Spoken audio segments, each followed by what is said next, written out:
एक शाम प्राची टीवी पर सीरियल देख रही होती है। तभी उसकी सास वहां आती है। अरे सीरियल में तो ऐसे मग्न है जैसे आज रात का खाना पड़ोसी आकर बनाएंगे। मुझे पता ही नहीं था आपने अपने बेटे की शादी पड़ोस में भी की हुई है। हैं? मतलब? मतलब इस घर में सारा काम बहू ही करती है, आप तो सिर्फ खर्राटे मारती हैं। अच्छा जी, फिलहाल तो तुम आराम फरमा रही हो, चलो जाओ, ये मेरे टीवी देखने का समय है। आहा, इसीलिए मुझे भगाया जा रहा है। सॉरी, अब तो बिल्कुल नहीं जाऊंगी। प्राची की इस बात पर दोनों सास बहू के बीच टीवी रिमोट के पीछे बच्चों जैसे छीना झपटी शुरू हो जाती है, जिसके बीच श्लोक भी काम से घर वापस आ जाता है।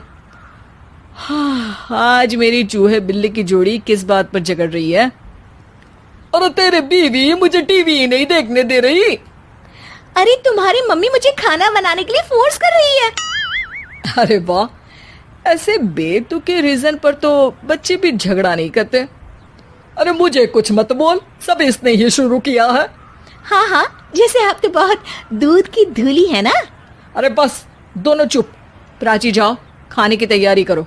और माँ तुम छोड़ो, तुम्हें क्या बोलूं, शांति से अपना सीरियल देखो, मुझे दोबारा लड़ने की आवाज सुनाई नहीं देनी चाहिए। ऐसा बोलकर श्लोक वहां से चला जाता है, जिसके पीछे पीछे प्राची भी कुछ न कुछ बड़बड़ाते हुए रसोई में चली जाती है। हाँ हाँ, सासू जी को तो कुछ बोलेंगे ही नहीं, बस मुझ पर ही हुक्म चलता है, खाना बनाओ, जैसे मैं इनके घर में खाना बनाने के लिए आई हूँ। इसी तरह शाम बीतती है और रात को श्लोक और प्राची की सास खाना खाकर सोने चले जाते हैं, लेकिन प्राची गुस्से में कुछ खाए बिना काम में ही लगी रहती है। इस घर में किसी को घंटा फिक्र नहीं पड़ता, मैं खाऊं या भूखी रहूं। प्राची कुछ देर के लिए रसोई से बाहर जाती है और जैसे ही वापस आती है तो वहां दूध का भरा ग्लास देखकर हैरान रह जाती है। फिक्र पूरी है, बस दिखाना नहीं है। प्राची दूध पीकर सोने चली जाती है और अगली सुबह एक बार फिर सास बहू का कार्टून नेटवर्क स्टार्ट हो जाता है। ये तुमने ही किया है। अरे अजीब जबरदस्ती है, मैं बोल रही हूँ मैंने कुछ नहीं किया। दोनों ने मिलकर पूरे घर को पागल खाना बनाया हुआ है। यहाँ कोई नॉर्मल इंसान तो रह ही नहीं सकता, इसीलिए अब पड़ोसी क्या रिश्तेदार भी घर आने से कतराते हैं। और सुन बेटे, तू भी चंगा, तेरी माँ भी चंगी, तेरी बीवी भी चंगी, रिश्तेदार। हाँ जी, आपको नहीं पता क्या, गंगाधर ही शक्तिमान है, रिश्तेदार ही। हाँ हाँ, बस समझ गया। कभी जानवरों जैसे लड़ेंगी तो कभी जुगलबंदी करेंगी। भाई मैं आप दोनों के बीच में नहीं फंसना चाहता। सास बहू की इस मनमौजी जोड़ी से परेशान होकर श्लोक अपना सिर खुजलाता वहां से चला जाता है। चलो अब मैं भी कीर्तन में जा रही हूँ। इस पर जैसे ही सास कमरे में अपना पर्स लेने जाती है तो वहां नाश्ते की प्लेट रखी देख मुस्कुराने लगती है और नाश्ता करके घर से बाहर निकलते हुए कुछ पैसे टेबल पर रख जाती है, जिसके कुछ देर बाद सिलेंडर वाला घर आता है। ओ मुरी मैया, मैं सिलेंडर के बारे में तो बिल्कुल भूल ही गई थी। घर खर्च के सारे पैसे भी मम्मी के पास है और श्लोक से बोला तो उल्टा 4 बात सुनाएंगे। प्राची ये सोच ही रही होती है कि अचानक उसका चेहरा चमक उठता है और वो घर में आकर इधर उधर देखने लगती है। तभी उसकी नजर टेबल पर रखे पैसों पर पड़ती है, जिन्हें वो सिलेंडर वाले को दे देती है। ये सब श्लोक देख लेता है।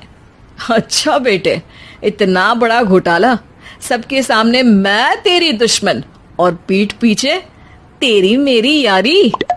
इस पर श्लोक एक प्लान बनाता है और शाम को सब एक साथ बैठे होने पर बोलने लगता है। माँ, तुम दोनों की बहुत लड़ाई होती है, इसलिए मैं सोच रहा हूँ कि प्राची को उसके घर छोड़ाऊं, इससे वो भी खुश रहेगी और तुम भी। अचानक श्लोक की ये बात सुनकर सास बहू शौक से उसकी तरफ देखती हैं।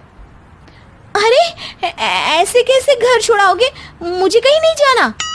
अरे तुमने बोला नहीं पर मैंने सुन लिया, तुम्हें मम्मी के साथ रहना अच्छा नहीं लगता, मुझे पता है। अरे वो अरे, जब बहू खुद कुछ काम बोले तो वो तुझे सुनता नहीं, और अब जो इसने बोला ही नहीं वो तू समझ गया। जब उसे नहीं जाना तो फिर जबरदस्ती क्यों कर रहा है? अच्छा, फिर आपको मौसी के घर छोड़ाता हूँ, बस अब आप दोनों एक घर में एक छत के नीचे नहीं रह सकती। मैं इस टॉम एंड जेरी की जोड़ी को और नहीं झेल सकता। है? ऐसे कैसे नहीं रह सकते? तुम्हें इतनी दिक्कत है तो तुम्हारा बोरिया बिस्तर पैक कर देती हूँ, लेकिन मम्मी जी कहीं नहीं जाएंगी। बिल्कुल यही सुनना था मुझे। अगर दोनों में इतना ही प्यार है फिर हर वक्त ये लड़ाई का नाटक क्यों करती हो? देखा मैंने कैसे माँ किचन में दूध रखती है और तुम उनके लिए कमरे में नाश्ता रखती हो, और कैसे वो पहले ही तुम्हारी दिक्कत समझकर घर में पैसे रखकर बाहर जाती है। अरे भाई, इतना ड्रामा तो डेली सोप में भी नहीं होता जितना तुम दोनों ने इस घर में फैलाया हुआ है। तू हमें टॉम एंड जेरी बोलता है ना, तो याद कर वो दोनों भी एक दूसरे को बाहर वालों की बुरी नजर से बचाने के लिए हमेशा सबके सामने लड़ते थे, लेकिन अकेले में दिक्कत के समय मदद भी तो करते थे। बस हमारा रिश्ता भी कुछ ऐसा ही है। और वैसे भी अगर सास बहू में तू मैं नहीं होती तो दुनिया वालों को कहानियां कैसे मिलेंगी?